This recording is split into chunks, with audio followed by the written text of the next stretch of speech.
Congolais loko na ngila yebisa yo atako butu eleki molai ntongo ekosuka kaka na kotsana mokolo ntongo ekotsana tokosepela lokola basusu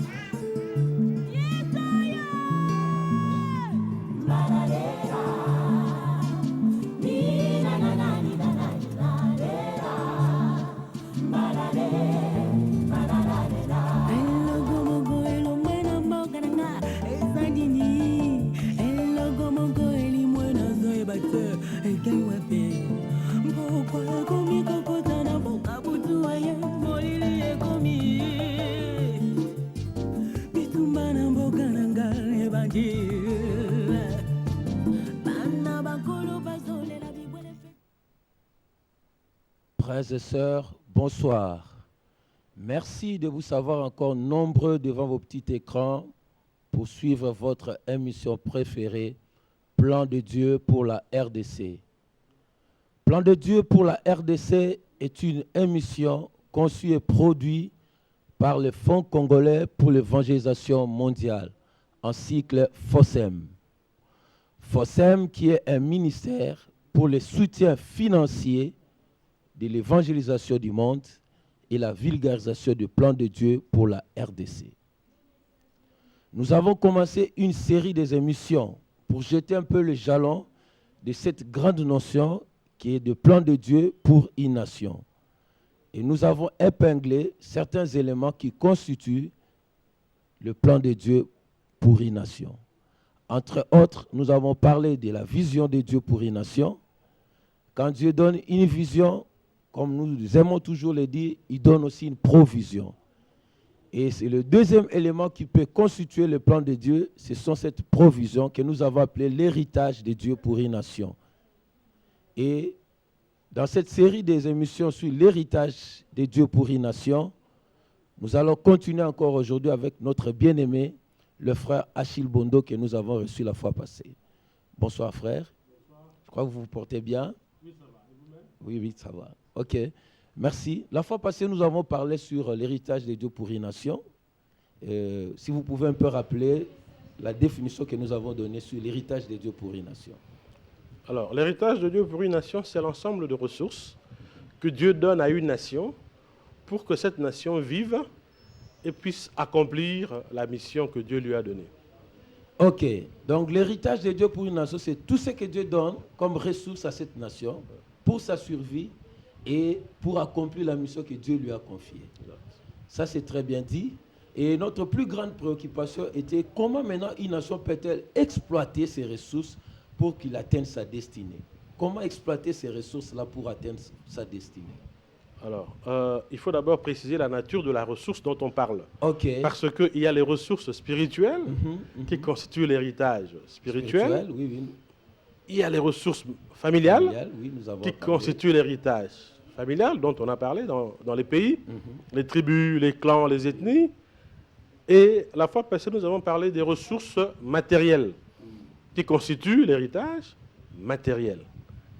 Et donc, je crois que c'est par rapport à ça que vous posez la question de savoir comment peut-on gérer ces ressources matérielles.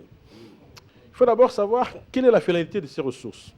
C'est permettre la satisfaction des besoins vitaux des peuples qui vivent dans ces nations.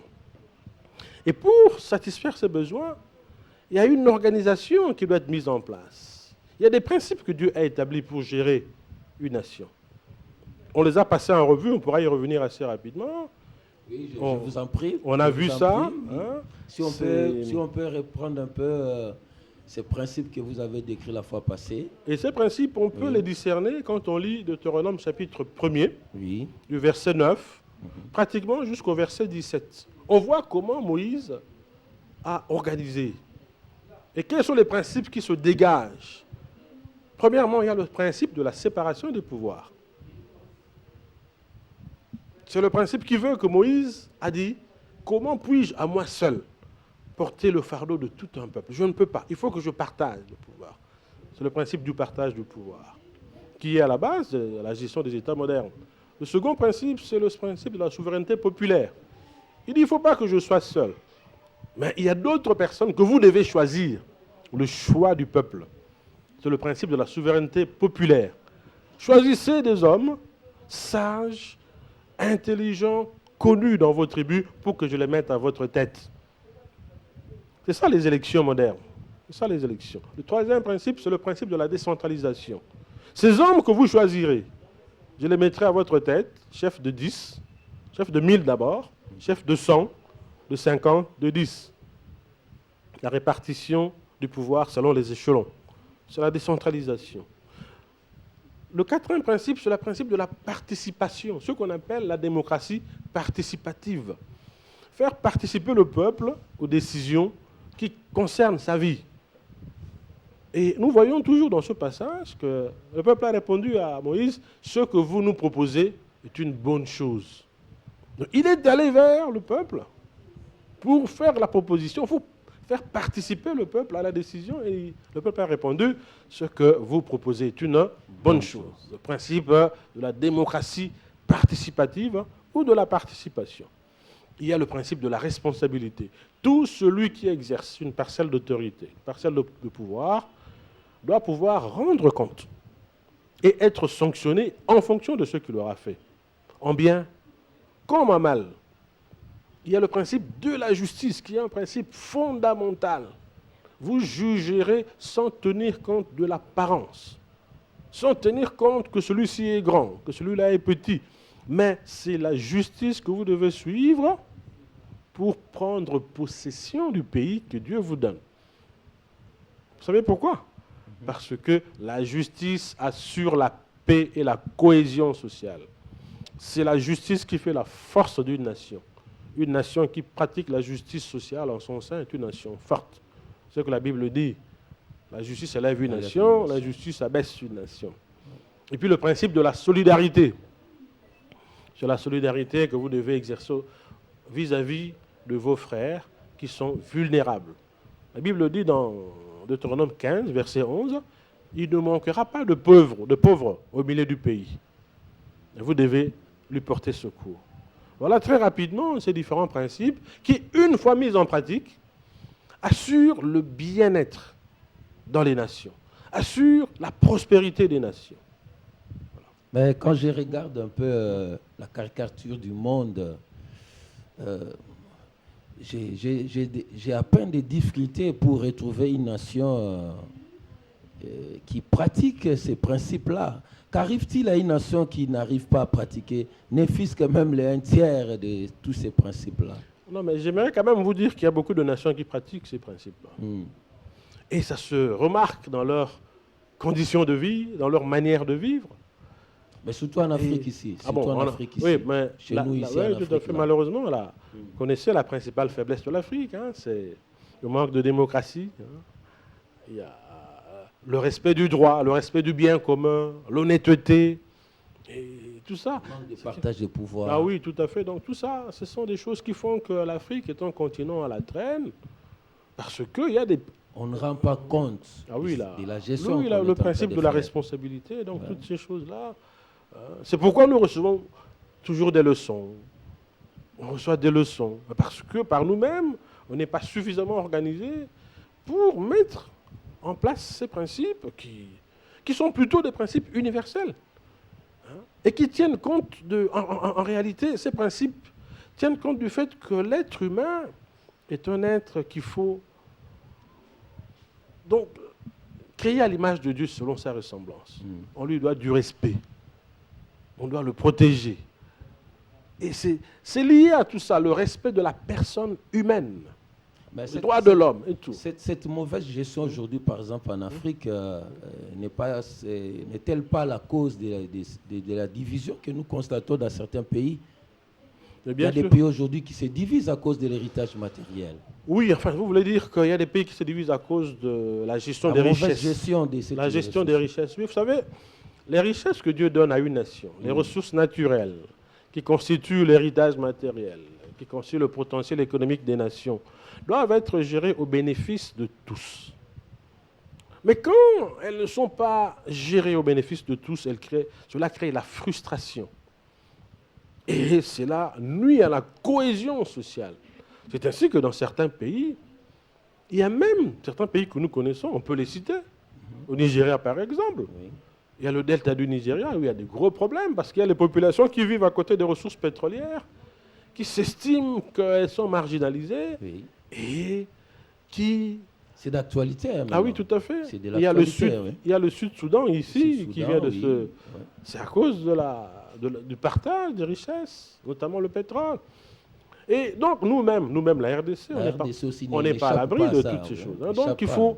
il faut vraiment que les ressources d'une nation soient gérées au bénéfice de... Et il y a des règles pour le faire, pour gérer les ressources d'une nation au bénéfice de tout le monde. Mais j'ai constaté aussi que l'homme est toujours égoïste. Hein. Vous avez parlé d'un principe de partage, La solidarité. solidarité. Ouais. Par exemple, il y a des provinces qui sont dotées de plusieurs ressources économiques par rapport à d'autres provinces.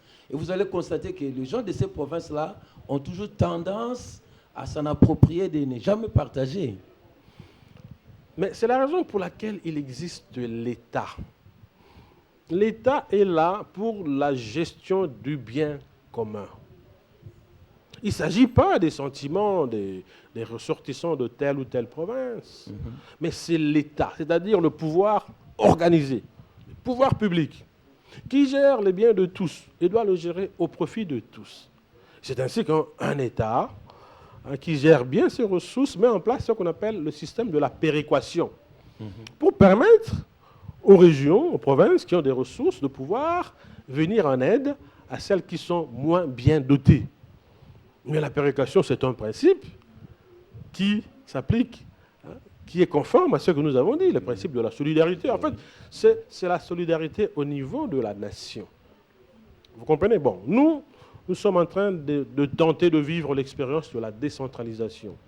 On est tout au début, mais en principe, avec le temps, il faudra arriver à mettre en place une caisse de péréquation qui permette de venir en aide aux provinces qui sont relativement moins riches que les autres. Mais encore que je puis vous dire que toutes les provinces de ce pays sont immensément riches.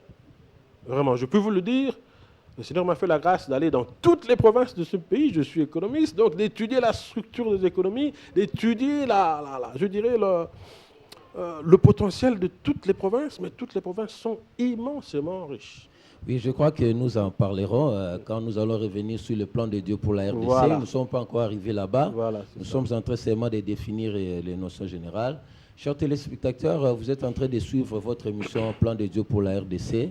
Aujourd'hui, nous parlons avec notre bien-aimé Achille Bondo sur l'héritage de Dieu pour une nation. Qu'est-ce que Dieu donne comme héritage? Comment l'exploiter? Quels sont les principes à mettre en place pour bien exploiter ces choses-là? Frère Achille, lors d'une de nos émissions avec vous, nous avons parlé sur la vision de Dieu dans son application.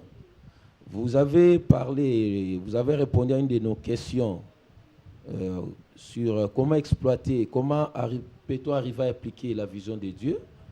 Et un des éléments de vos réponses c'était la connaissance du territoire. Il fallait connaître son territoire.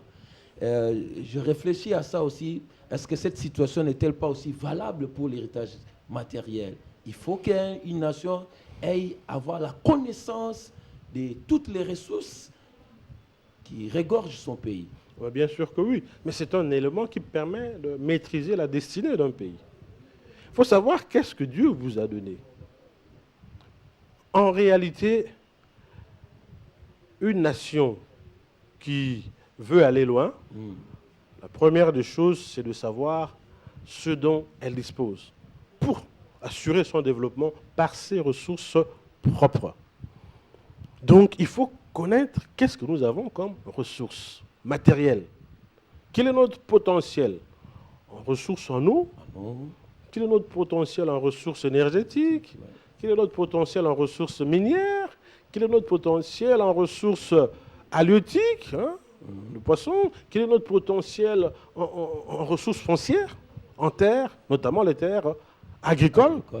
Et puis, donc, alors, une fois que l'on a fait cet inventaire, il faut déterminer maintenant les politiques de gestion. Parce que Et ça, c'est quelque chose qu'il faut noter, c'est essentiel. Il y a les ressources qui sont renouvelables et d'autres qui s'épuisent avec le temps. Et d'autres qui s'épuisent avec le temps. Donc il faut savoir comment gérer une ressource de sorte qu'on puisse en tirer le maximum de bénéfices le plus longtemps possible pour les ressources qui sont notamment épuisables. Ce qu'on appelle les ressources non renouvelables. Et une fois qu'on a déterminé les politiques, maintenant les stratégies. Et puis après, on les gère. On se met à les gérer suivant les orientations que l'on a définies, suivant les politiques que l'on a définies. Et à ce point-là, quand vous parlez des ressources renouvelables et ceux qui ne sont pas renouvelables, il y a aujourd'hui une grande crainte au niveau mondial où la politique a peur qu'un jour, que nous arrivons à un problème d'épuisement total de toutes ces ressources. Est-ce que l'épuisement est-il possible qu'on arrive un jour à se réveiller comme ça et puis on n'a pas telle ressource, on n'a pas telle ressource qui pourra occasionner une crise économique terrible là? Je vais d'abord lire un passage. Vous permettez que je lise rapidement un passage. Oui.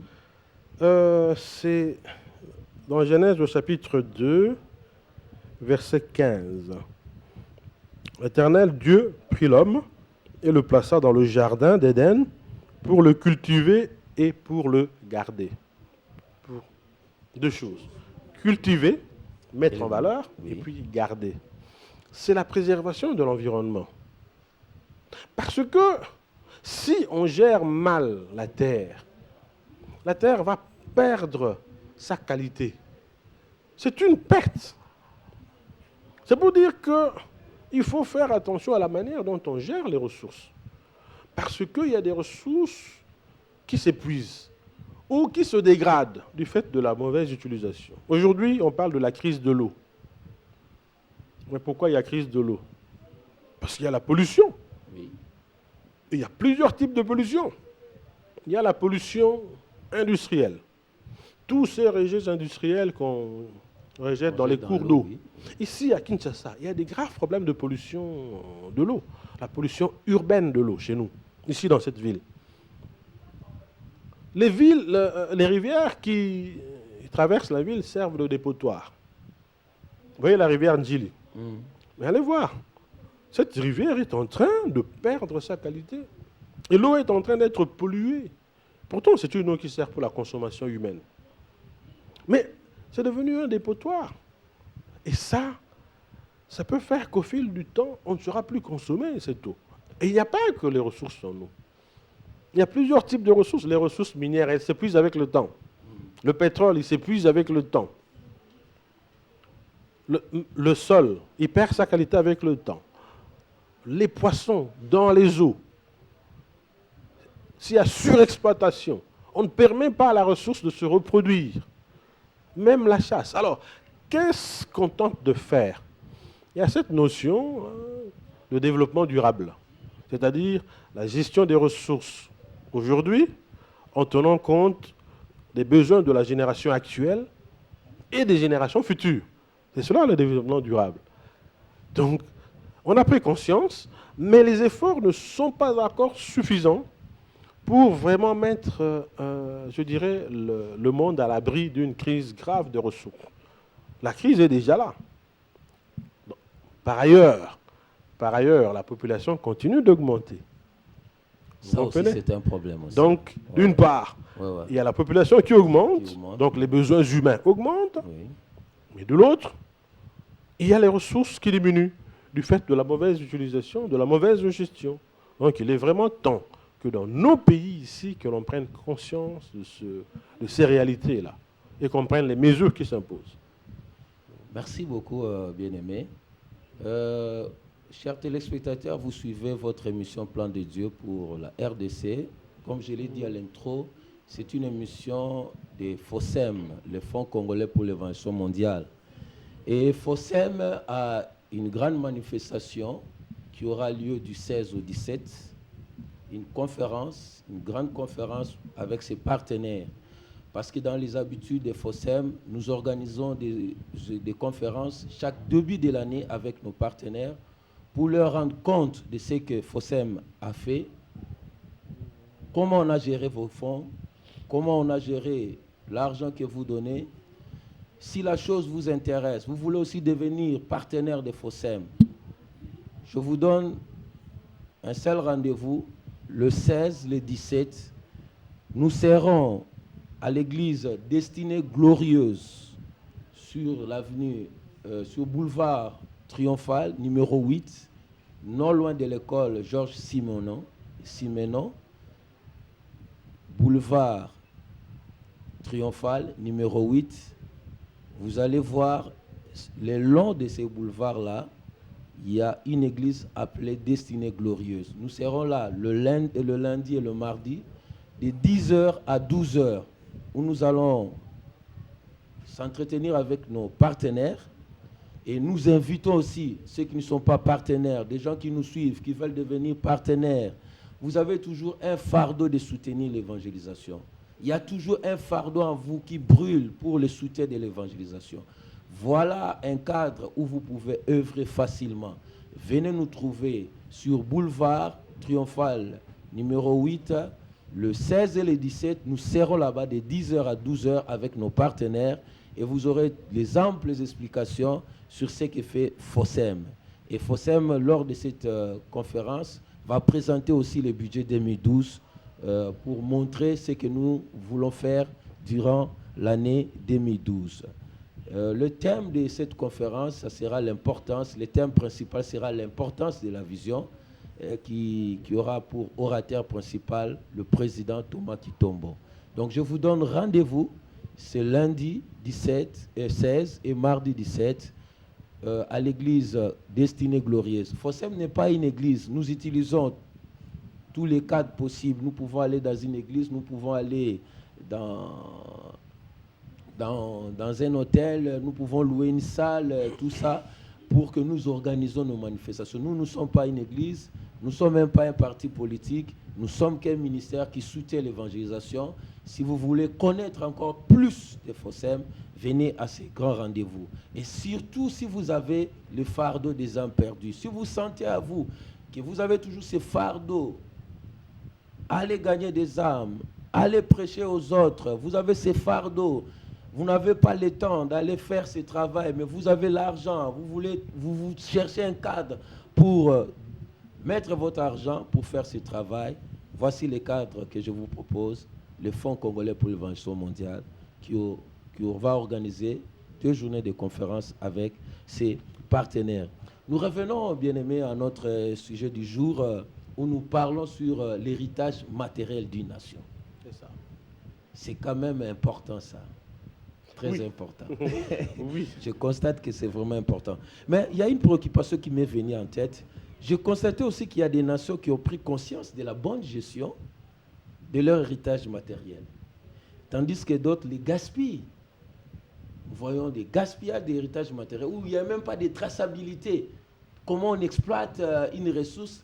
Il n'y a pas de traçabilité. Donc, les ressources sont exploitées, vendues, et l'argent est dissipé comme ça. Ouais. Il n'y a aucune trace. Ouais. Et puis, il y en a d'autres qui ne mettent même pas en valeur ces ressources que Dieu leur a données pour survivre et puis pour accomplir la mission de Dieu.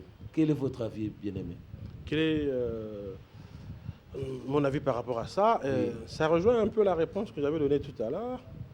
Tout est question de la vision que l'on a par rapport à ce que Dieu nous donne. Une nation qui a compris sa mission gère son héritage de manière rationnelle. Et pour cela, la première chose, c'est d'abord de connaître qu'est-ce que nous avons comme ressources naturelles. Une fois qu'on a fait cet inventaire, pour toutes les ressources, on définit des politiques. Comment allons-nous gérer? Comment allons-nous mettre en valeur ces ressources? Troisième chose, qu'allons-nous faire de l'argent que ces ressources vont générer, que l'exploitation de ces ressources va générer? Nous allons les investir comment? Il y a des pays qui investissent une partie dans les infrastructures pour les populations actuelles et mettent une partie en réserve pour les générations futures. Il y a des fonds qui sont créés, qui sont logés dans des institutions financières internationales et qui servent à répondre aux besoins des générations futures.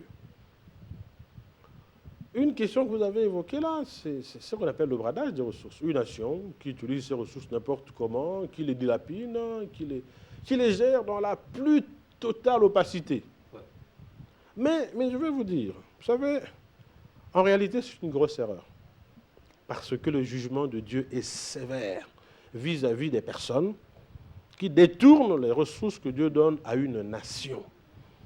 Ces gens terminent leur vie dans la plus grande pauvreté. Même si elles ont été riches comme vous.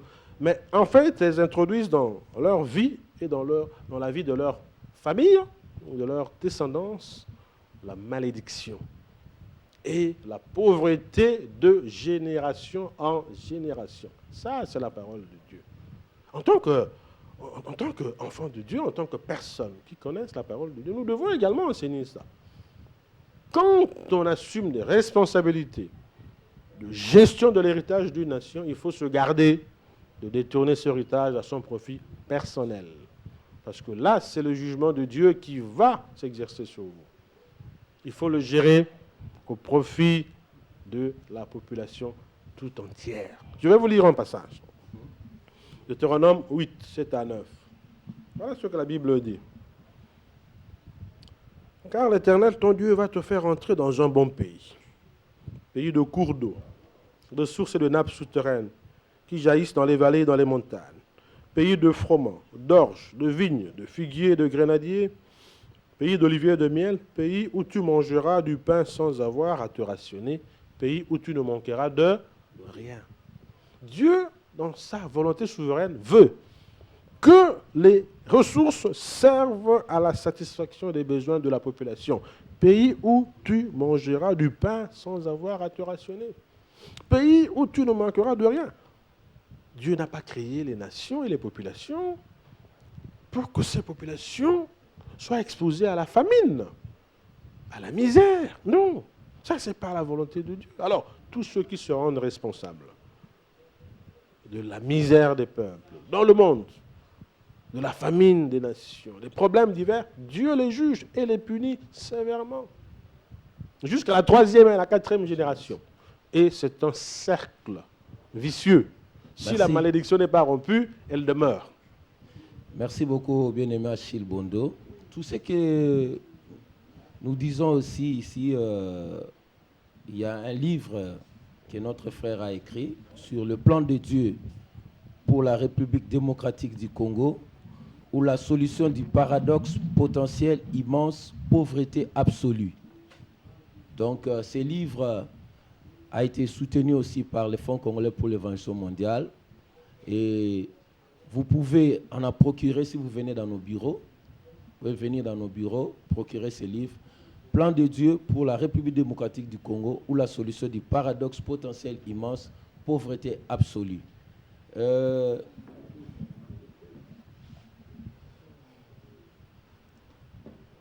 Et ce livre, tel que je disais, a été aussi soutenu par Fonds congolais pour l'évangélisation mondiale.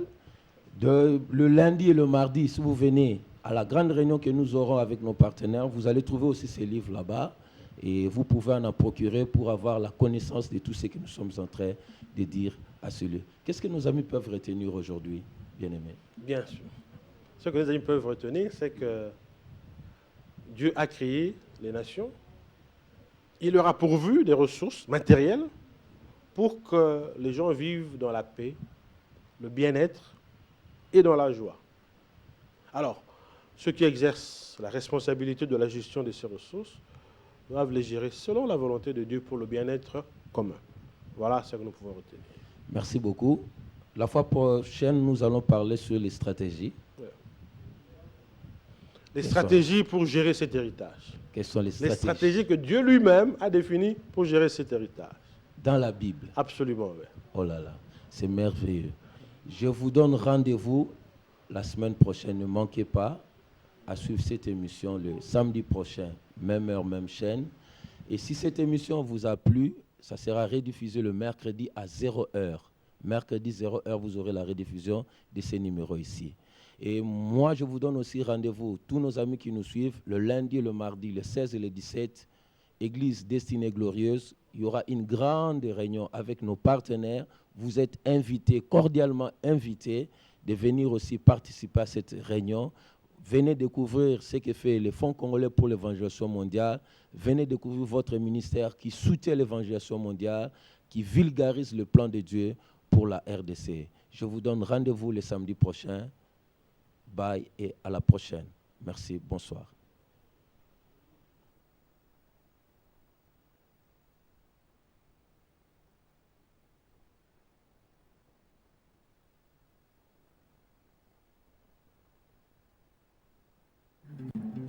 mokolo ntongo ekotana tokosepela lokola basusu.